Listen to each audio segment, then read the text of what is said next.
All right, good afternoon, everyone, or good lunchtime here on the East Coast.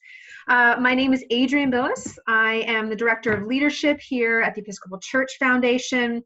Welcome today to our webinar featuring a friend, a very gifted friend, Reverend Rebecca Roberts, coming to us from Georgia. In the background there, you can see a coveted library. It's just beautiful, just beautiful. Every time I see it, I get chills. So just a little bit about Rebecca before we begin. She's a recent graduate of GTS in New York City. We were blessed and kind of gifted to have her with us in our ECF headquarters for a while. It was lovely to have her visit with her husband, Brad Roberts, who also works with us at ECF. She was ordained as a priest at St. Catherine's in Marietta, Georgia. And the reason why we bring her today to you is to share her gifts. She is a certified yoga instructor and spiritual director. The reason that we wanted her to speak with you today is to really bring this connection for you between our kind of spiritual direction, our place kind of in the Episcopal Church, but also just some kind of practices, practical things that we can do to stay calm, to stay centered amidst this kind of turmoil and very, very stressful time in our lives.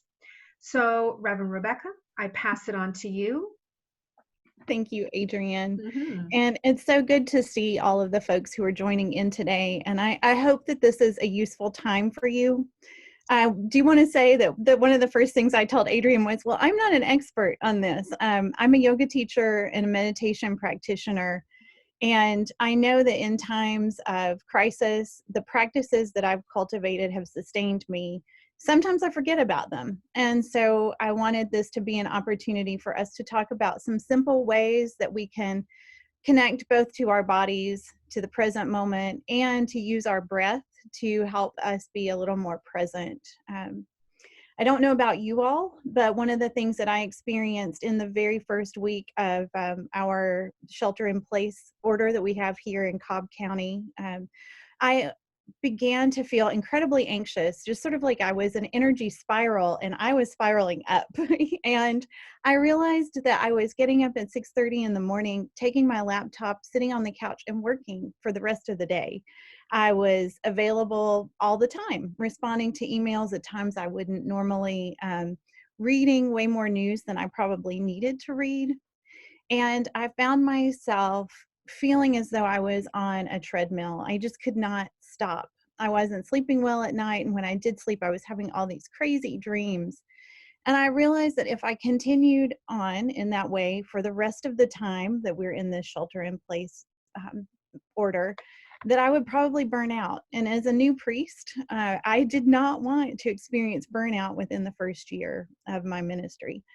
So what I started thinking about were the things that had sustained me and the practices that had sustained me in other times. And I began to think about ways that I could share those practices. The first thing that I did was to share a guided guided meditation for relaxing the full body. And now I'm sharing yoga classes on Fridays, just gentle classes to help me and to help other folks get back into the present moment.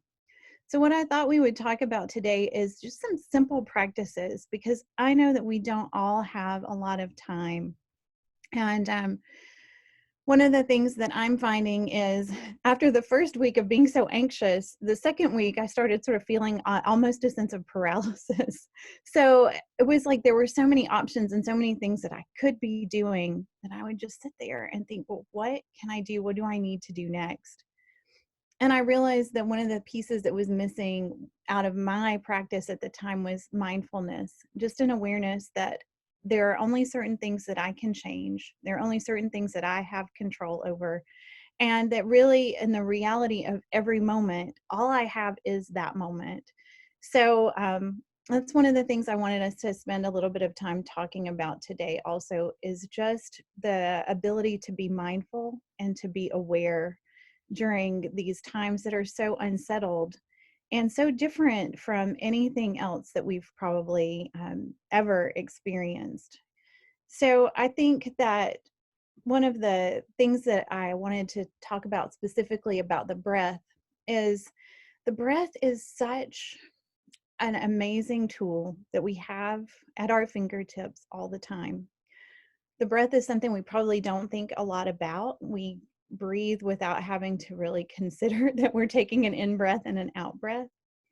But the breath is a pretty clear indicator of our internal nature, whether that's our mind and the way that our mind may be working, or what's going on in our body.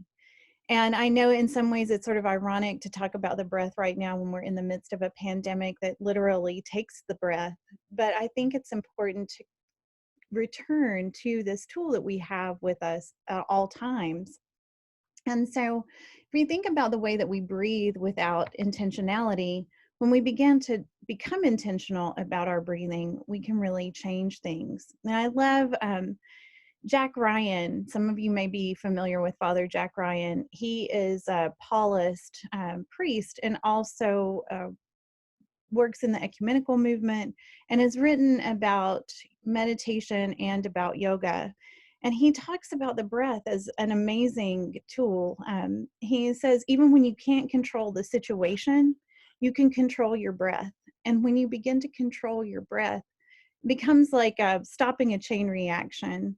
So rather than keeping a really tight breath that might be focused up here, beginning to deepen or invite a deeper breath into the body can change the way that we feel and can also change the way that we respond. So before we move into any other practices, what I'd like to invite everyone to do right now, if you feel comfortable doing this, is to just take a moment without judgment, because there's no judgment today. It's just to be aware. Let's take a moment and just notice for a moment where you feel the breath in the body. You can close your eyes if that helps you focus. If that doesn't feel safe for you, you can just look down at your lap. But take a moment as you breathe normally to notice where you're feeling the breath. And for some of us, that may be up here. When we're stressed, in particular, the breath has a tendency to stay high in the chest. We may have shallow breaths. As we are more relaxed, the breath can travel more deeply into the body, and you may feel the breath as the ribs expand out to the sides. Some of you may have felt that breath traveling all the way down, feeling like that the lungs were expanding there. That's wonderful. That means you've got a free movement of breath there. But for a lot of us right now, the breath feels like it's right here. And we probably feel like we have some shoulders that are tight to go along with it.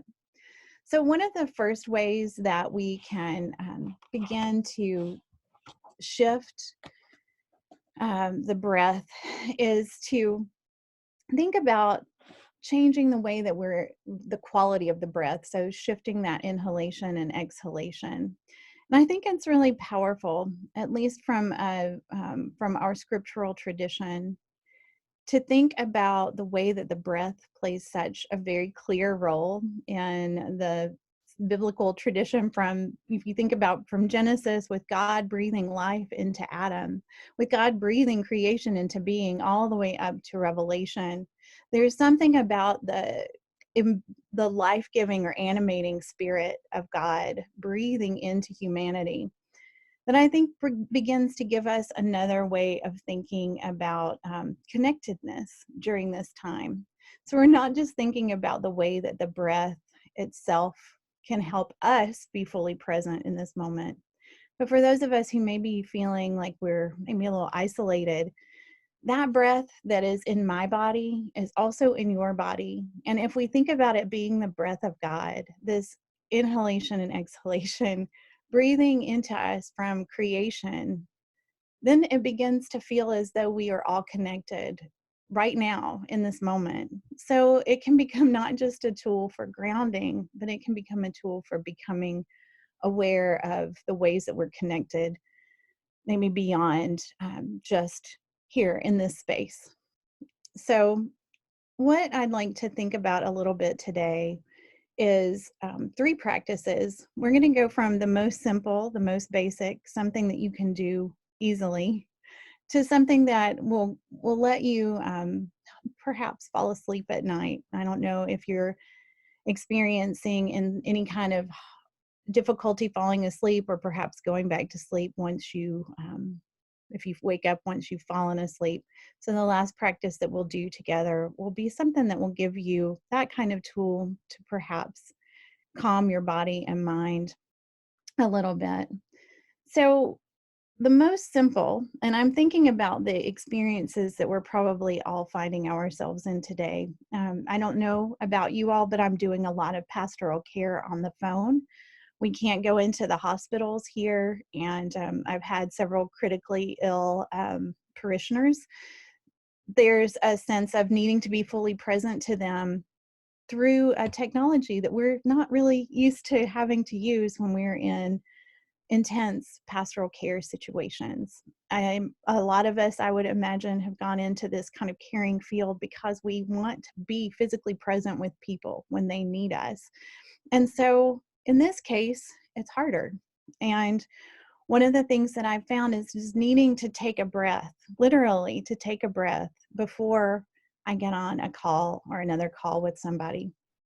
So there's a really simple thing that you can do. Again, if we think of this as stopping a chain reaction of going into stress mode. And it's just a nice deep inhalation through the nose and an exhalation through the mouth. And I love this. A parishioner and I were talking the other day. She had no idea that I was doing this webinar. And she said that she had had a conversation with an emergency management technician who told her that she could calm herself down by thinking about breathing as though she just opened up a bag of coffee, and she was breathing in that scent of the coffee, that nice deep breath in, and then blowing out as though she was blowing out candles on a birthday cake. So I thought about that, and I thought this is a beautiful way of talking about this long, deep inhalation through the nose and an exhalation through the mouth. And if you do that 3 times, and I invite you to try that right now.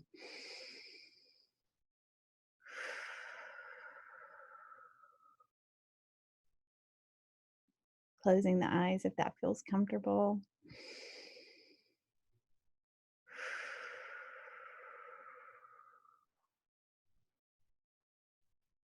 And one last time.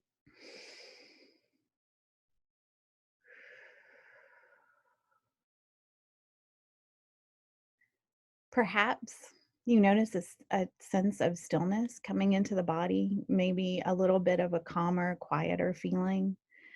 That's the simplest thing that we can do to help us come back into the moment and to perhaps keep ourselves from spiraling off somewhere mentally or emotionally. It's also a really good way of setting aside time. So if you've just talked to someone and you've had a really difficult conversation and you need to go upstairs or out of your office and be with family or take another call, it's a really nice way of just setting that aside and moving on to the next thing, being aware that there is actually a threshold between those experiences and letting that breathing be that threshold, almost like you're stepping out of one space into another and you're releasing that space that you were just in.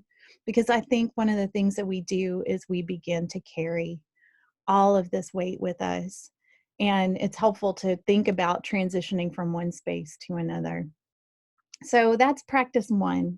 I think of that as, like, as I said before, probably the simplest thing that we can do to shift our mood and to shift the way that we are experiencing something in that moment. There is one more sort of breath oriented. I can think of it as there are 2 options here, and I'll teach you each one.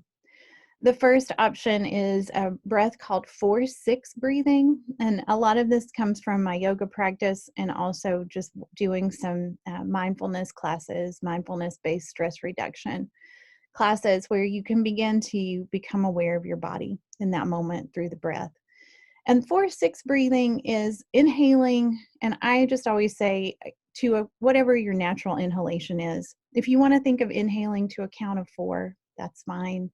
Whatever that inhalation is, your exhalation is going to be lengthened by 2 beats. So if we think about inhaling to a count of 4, then we would exhale to a count of 6. So we're just slowing that exhalation down a little bit.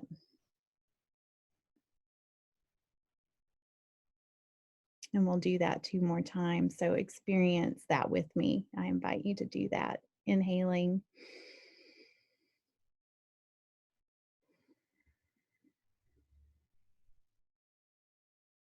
And this is a little different because we're inhaling and exhaling through the nose, not inhaling through the nose and exhaling through the mouth. So one more time, inhaling in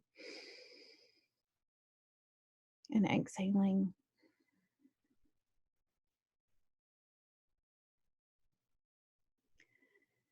And you may find that your inhalation is 6 beats and your inhalation lasts for 6 beats and the exhalation is 8, and that's fine. So you don't have to really force it.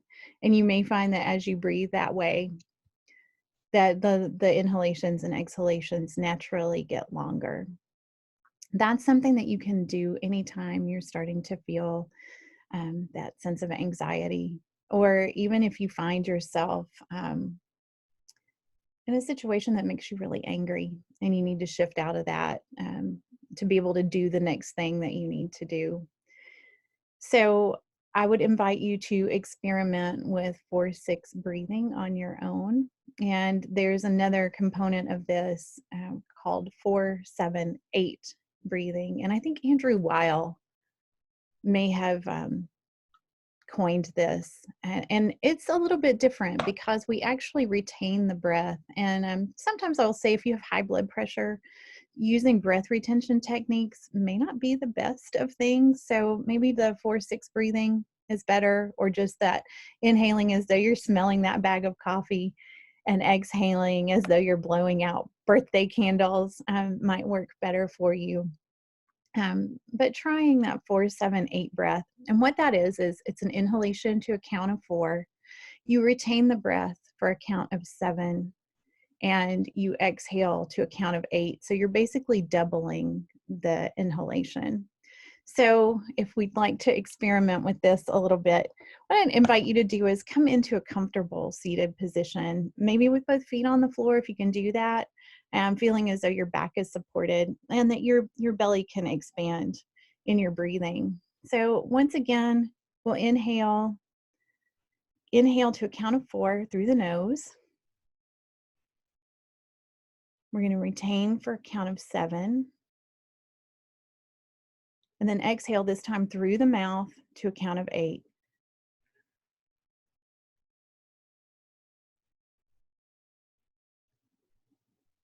And we'll do that 2 more times. So inhaling, retaining for a count of 7, and then exhaling through the mouth.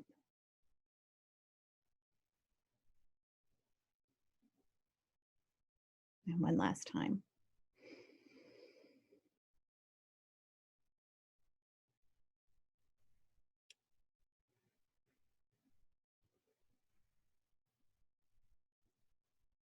And again, you may notice a shift in your energy. I mean, that's what these breathing tools are for, is to help you calm down in the present moment. I find that I'm on so many Zoom calls right now, and sometimes those meetings can get a little intense. I think as we are socially distant, it's a little bit easier for things to maybe accelerate a little bit in conversations. And sometimes if you don't want to be the person who's over there going, oh my gosh, here we go again, taking a moment to breathe, maybe you just blank your screen out for a moment and breathe in an unobtrusive manner with your microphone muted. And perhaps that will help you enter back into the conversation in a little more focused manner. And why am I talking so much about the breath? Well, as I said before, and some of you may have missed out on this, The breath is the easiest thing that we have to help change our mood. So really, it's available to us anytime. And so those are two really easy practices. I feel like the breath, because it does have such a strong connection to our Judeo-Christian tradition, and we think about the breath of God all the time. We talk about the Spirit moving in us, and or Jesus breathing the Holy Spirit onto the disciples. There's such a sense of wind and air being a part of our connection to God. And I think that it's a nice reminder when we are perhaps wondering where we need to draw our strength, that that is one more way that we can connect to Spirit and to be aware of the movement of God, even in these times that seem so unsettled. So the last thing that I would like to give you as a tool before we go to our questions and conversation time is something that has been really helpful for me. It's linking the breath to the imagination so that you can release and relax tension that you might be holding in your body. I would say within the first week, my sleep patterns had really been impacted. And last week, I felt like I dreamed something crazy every night. Everything from stress dreams about needing to completely be clean, so showering before I celebrated the Eucharist, to dreams about having the coronavirus myself. So just those dreams, when you wake up from them, it's really hard to go back to sleep. So beginning to shift that energy in the body and inviting the body to relax became really important for me. So this is something that I generally have done with yoga classes during final relaxation or shavasana. So it's a wonderful thing to do when you're lying down, particularly when you're trying to go to sleep. But it's also really helpful during the day. If you just need to, you notice, man, my shoulders really hurt because I've been sitting at my desk all day and I haven't moved as much as I would normally, and you need to relax. This is a way of relaxing the body, imagining that the breath is traveling. So I am going to really invite you to go all in with this practice. So once again, coming into a position that's comfortable for you, whether you're seated or, since we are talking from home, to do this lying down. So if it feels comfortable for you to close your eyes, I invite you to do that. If not, I invite you to just look down at your lap. Just something that will help you perhaps take your attention away from the screen for a moment. And we're once again going to become aware of the breath in the body. So we're just noticing where we're breathing and how we're breathing without attaching any judgment to it. Perhaps you notice the sensation of breath at the tip of your nostrils or your tip of your nose coming in and out of the nostrils. Just being aware of the way the breath moves the body, noticing the rise and fall of your chest and your belly. And then let's invite a deep breath into the body. We're not going to force it in any way. We're just breathing nice deep breath in and exhaling. You can exhale through the nose or the mouth, whatever feels best to you. Another nice deep breath in and out. And then I would like to invite you to notice the sensation of your feet touching whatever they are touching right now. And bring your awareness to the feet. And let's imagine that we can breathe the breath in through the soles of our feet, almost as though we're breathing breath into the feet and filling them up. And as we exhale, let's release and relax the feet. Release the breath and relax the feet. And then imagine that you can draw the breath up from the soles of the feet into the lower legs. And as you exhale, you relax the lower legs. And as you draw the breath up, even higher, imagine the breath filling the upper legs. And as you exhale, let your upper legs soften and relax. And then I invite you to bring your awareness to your hips and your buttocks. And as we breathe in, breathing into the hips and exhaling and relaxing the hips and your gluteus muscles. You may want to do that again. This is one of those exercises that you can do, breathing into each area as many times as you need to for it to feel as though it's relaxing. And then bringing the breath into the belly and the low back. And as you exhale, release the belly and the low back. And then bringing the breath up into the rib cage, front and back. And as you exhale, releasing and relaxing the ribs and the muscles between the ribs. And then bringing the breath up to the upper chest and the shoulders, the space between the shoulder blades. Let's breathe into that space.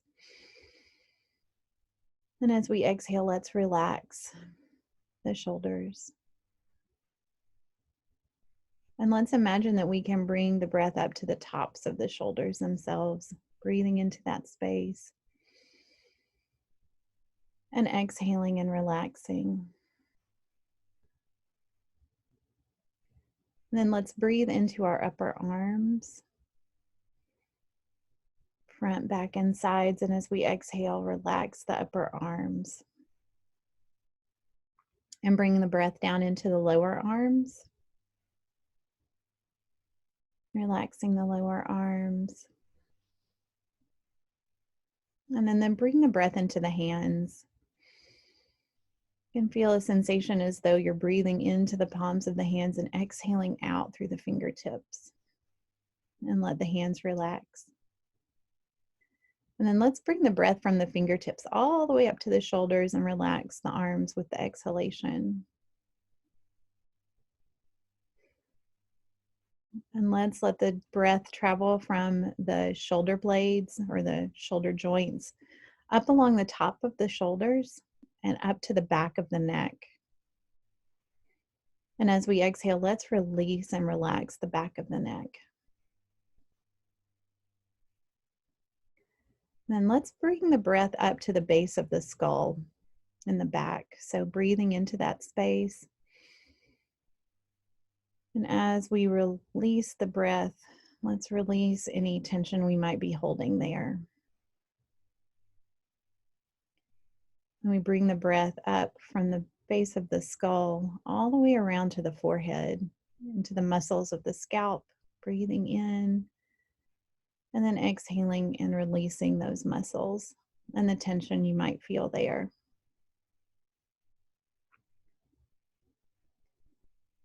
And then we bring our awareness around to the forehead. And here, let's let the breath just move gently around the face.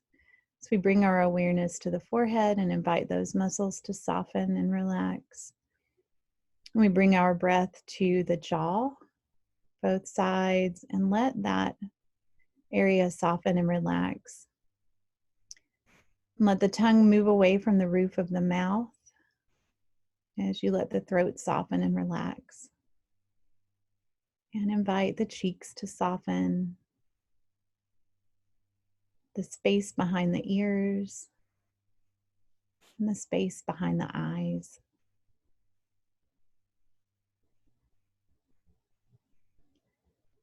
And I invite you to just notice the way that the body feels now. And we'll take one nice deep breath in. Imagine the breath coming in through the crown of the head and moving all the way down to the soles of the feet. And as you exhale, relax the whole body. And then bring the breath in from the soles of the feet all the way up the body to the crown of the head. And as you exhale, let the whole body soften and relax.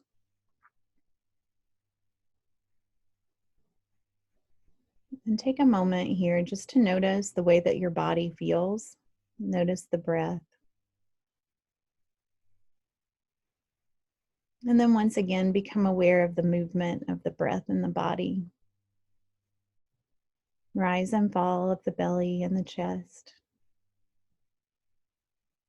The sensation of breath at the tip of the nose. And then notice your body in this space and the sounds around you. And then I invite you to make any movements like wiggling your fingers and toes or stretching, whatever brings you more fully back into this space. And then when you're ready, I invite you to open your eyes.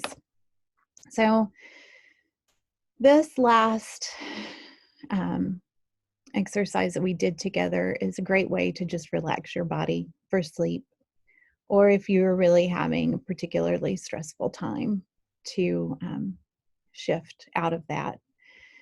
So these are some basic practices.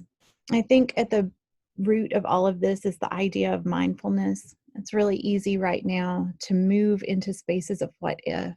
And I've noticed in myself and in some of my colleagues as we've talked, a sense of needing to do everything right now, or feeling as though we're not doing enough, or feeling competitive with our other colleagues because maybe we're not streaming as many services or things like that. And I think that bringing a mindfulness practice into this, beyond the breath, just the awareness of stop, take a moment, observe, proceed. Being mindful of what we do have control over and when we might be moving into spaces where it's not helpful for us to go into the what ifs. Being aware of the things that we can control and moving from there. So I think that that is most of what I had planned exercise-wise. And Adrienne, I think that's about what I've got. I'm glad to talk to anybody if they've got questions. Like I said, I'm not an expert. I did, because I was a librarian in a former life, I did have a few resources to share. So Mindfulness in Christian Spirituality is one title by Tim Stead. John Kabat-Zinn's Mindfulness for Beginners, Thomas Ryan's Prayer of Heart and Body, and Nancy Roth's The Breath of God have all been really helpful for me in kind of creating a way of being that's a little more aware. And Thich Nhat Hanh, any of his resources, but particularly The Energy of Prayer, is a really wonderful way of thinking about being fully present in each moment, as well as working with the breath. So. Thank you so much. I was, even though with the video off, I was still breathing back here. So this is wonderful. Thank you so much. So needed right now. So please feel free. I'm monitoring our questions in the chat box if we have any, but then also on Facebook. And while we're waiting for people to type and to consider some of the things you said, I was wondering if you could speak a little bit more about kind of those boundaries. I know in my own work and even life, especially with kids and partners, everyone just being kind of on top of each other, it's incredibly stressful in an already stressful time. Yeah. I think one of the things that I found helpful in getting back to what I'm thinking of as sort of a new way of being in this time is to come up with some sort of structured day so that I am not immediately becoming accessible. I'm thinking, what things do I need to do to take care of myself before I pick up my laptop or before I look at my phone? And so, and trying to remember that if I were still in the office, I would be starting work at 9 o'clock in the morning. So trying to not check my email until then, spending time specifically in the morning working with, in this case right now, I'm reading the Psalms and trying to spend some time really digging into scripture a little bit more. So maybe coming up with a morning meditation routine, and spending time with your family. And, you know, if you've got family at home before you start your day. Sure. I know it's harder when you've got kids at home. I don't have that. I have cats who come and sit on my shoulders during Zoom meetings. But I think that that's one of the things to just be aware of, that we're in a different time and that sometimes eating lunch, you know, at our desk with our kid is going to be the way that we live our life. And maybe going and helping them with schoolwork for 15, 20 minutes or 2 hours is going to be part of it too. And then figuring out, what is it that I really need to get done? And what am I creating for myself to do, if that makes sense? Yes, absolutely. And so that would be one way that I would think about creating boundaries, creating a schedule, even a loose one, and putting some self-care practices into that schedule. You know, I'm grateful that in my situation, I have folks who respect those time boundaries pretty well. So, you know, we all try not to contact each other after hours unless we have to. You know, right now we're planning for Holy Week, so that's changing a little bit. But I think that's important. And also setting aside, if you can, a place where you can go, whether that's outside or in a room somewhere else, so that you can have a place to just go if you need to get away. And give yourself a lot of grace. That's because wonderful. Yes. Right now, I think with everybody so close together, we're going to yell at each other sometimes and say things that are not very nice. But if we can kind of remember to come back to the moment and extend ourselves a lot of grace, that's helpful. Yeah, it's funny. Someone mentioned going to sit in the car by yourself and to kind of meditate. If you can't find a place in your apartment, your house, is to use whatever you got that allows you to separate yourself. I have 3 questions here. Holly, Reed, and Misty, all with the same question. So thank you, everyone. It's the books and authors. So I think, everyone, what I'm going to do is I'm going to ask Mother Rebecca to email those to me, and then I will post those on Facebook. We will get those up onto the ECF website, and we can email them out as well, so that we're not all kind of scribbling them down as we go. So please, we will get those out there so that you have access to them as soon as we are finished for today. That was so helpful. Let me just check here for our Facebook. It's amazing here. You know, a few weeks ago we were just learning how to use Zoom, and now we're all over the place. So Rebecca, do you have any final thoughts for us as we close today? I think that one of the things to keep in mind, that I've been trying to keep in mind, is that every day is different, even when we're not in the midst of this unsettled time. And really and truly, even with the hope of the resurrection that we have in our Christian faith, what we have really is right now, this moment. That's the only thing that we're truly experiencing. So when we find ourselves getting caught up in the what if of tomorrow or the oh my of yesterday, being able to find something to bring ourselves back into this present moment, I think is really important, because I am the worst about going into all the terrible what ifs. And it's really helpful to remember that right now, my body in this space talking to you, that's all I've got to worry about. So, yes. And I would, I'm going to share one little, this is a beautiful little meditation from Thich Nhat Hanh that is a really easy breath meditation. And he just says to breathe in and think, breathing in, I calm my body. Breathing out, I smile. Breathing in, I dwell in the present moment. Breathing out, I know it's a wonderful moment. And I think sometimes right now, as I get a little teary, it's hard to remember. But it is a wonderful moment in many ways. Oh gosh, you only need what we've both. got. You need both. Thank you. That was absolutely beautiful. And I just want to read one comment here from Holly. She says, thank you so much. Thank you for the reminder to extend grace to ourselves as well as to others. Yeah. So true. So true. before maybe Rebecca, if you can close us out in prayer, I just wanted to kind of talk a little bit about the resources with the Episcopal Church Foundation. So we are recording this webinar, so it is available in case anyone on your vestry, in your family, in your parish, your community was not able to make it today. We will have it uploaded at ecfvp.org so that you can pass it on, and also so that you can listen to it again. I know that kind of Rebecca's voice is always so calming and centering. So to continue to practice this together.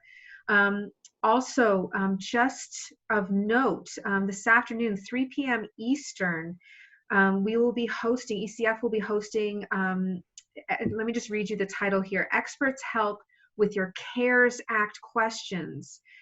So if you have any leaders in your parish, your community who are wondering about the CARES Act, please tune in at 3 p.m. Eastern. Please check out again that website, ecfvp.org.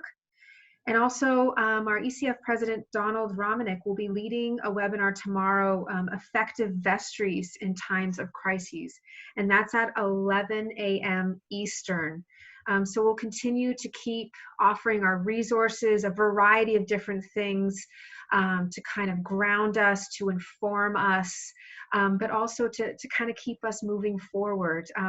It's just, Rebecca, when you said those words at the start, that kind of paralyzation, that's what really got me a little teary, because that is such a huge and heavy feeling right now. So thank you so much for leading us. And if you would be able to close us out in prayer before we finish, that'd be wonderful. All right. The Lord be with you. Also with you. Let us pray.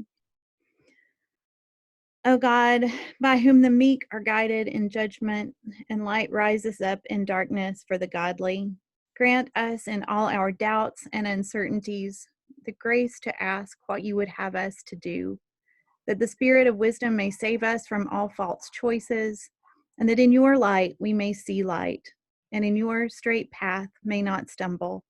Through Jesus Christ our Lord. Amen. Amen. Thank you. Thank you, Rebecca. Thank you, everyone, for joining us. I will be sending out those resources very soon so that you have them to look up, to read as well. Thanks again, Rebecca. We'll talk to you soon. Thank you, Adrienne. Bye now, everyone. Bye.